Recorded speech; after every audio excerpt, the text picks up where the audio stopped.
Desde que se inició el periodo de vigilancia, que fue en junio, hasta ahora, por resumirle, ha habido 9 personas que han estado afectadas por golpe de calor.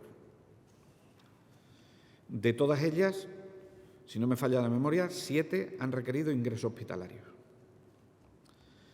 De todas ellas, hemos tenido 3 fallecimientos, 2 fallecimientos que se han producido en la segunda ola de calor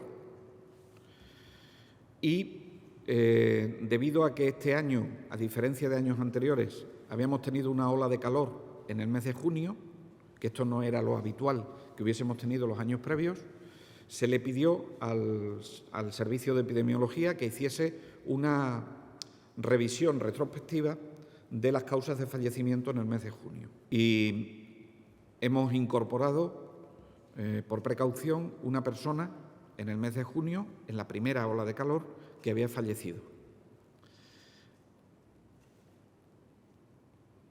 Tenemos en este momento una persona ingresada en UCI. Son cifras muy importantes. Son cifras más importantes, porque llevamos poco tiempo, son cifras más importantes que las de otros años. Pero estamos viviendo olas de calor muy intensas en este verano y yo llamo al sentido común, a la precaución.